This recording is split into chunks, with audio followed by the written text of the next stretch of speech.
नमस्कार, मी मीना विजय कांबळे.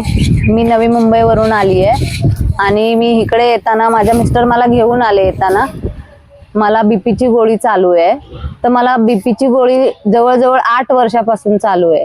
मी 39 वर्षाची होते तेव्हापासून मला बीपीची गोळी चालू होती आणि त्याच्यामुळे मला बरेचसे त्रास होत होते. ते त्रास कमी व्हावेत ह्या उद्देशाने आणि थोडंसं माइंड फ्रेश व्हावं म्हणून मी इथे आलेले होते.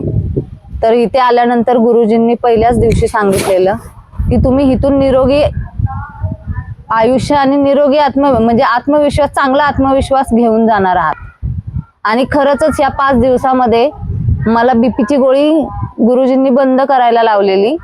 मला थोडाफार त्रास होत होता बीपीची गोळी बंद केल्यामुळे, पण इथे आल्यानंतर जो त्यांनी सराव घेतला योगाचा, जे त्यांनी मेडिटेशन घेतलं, पुन्हा आहारामध्ये बऱ्याच गोष्टींचे बदल केले आणि मोकळ्या वातावरणात एक्सरसाइज करून घेणं, योगा करून घेणं, पुन्हा त्यांचे जे खूप प्रभावित करणारे लेक्चर्स होते, ज्याच्यातून आपल्याला खरंच समजून येतं की आपण कसं आयुष्य जगावं आणि आपल्या आहारामध्ये कसे बदल घडवावेत.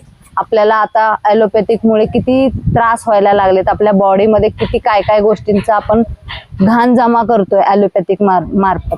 ह्या सगळ्या गोष्टींचं मार्गदर्शन केल्यामुळे आता आम्ही जागृत झालेलो आहोत की बाबा आपण खरंच आपल्याला जर निरोगी आयुष्य जगायचं असेल तर आपण आयुर्वेदाचा आधार घेतला पाहिजे आणि आयुर्वेदाच्या माध्यमातून, योगाच्या माध्यमातून आपण आपले आजार पण बरे केले पाहिजेत आणि आपलं पुढचं लाईफ पण वाढवलं पाहिजे.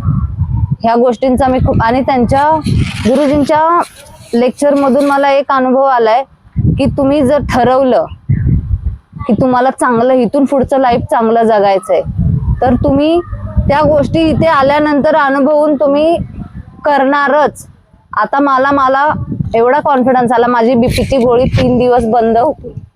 मला पहिल्या दिवशी मी जेव्हा बीपी चेक केला तेव्हा माझा बीपी 148 आणि 90 होता. तो बीपी माझा 2 दिवसांनी बीपी चेक, गोळी न खाता बीपी चेक केल्यानंतर माझा 128 आणि 90 आलेला आहे. हा चेंज बीपीची गोळी न खाता मी जेव्हा अनुभवला तेव्हा मला खरंच कॉन्फिडन्स आला की खरंच हा इथे आल्यानंतर जर आपण योगाचा व्यवस्थित अभ्यास केला, आहारावरती नियंत्रण केलं आणि सरांचे गायडन्स घेतलं तर आपण खरंच 100% आयुर्वेदामधून आपल्या स्वतःला बरं करू शकतो.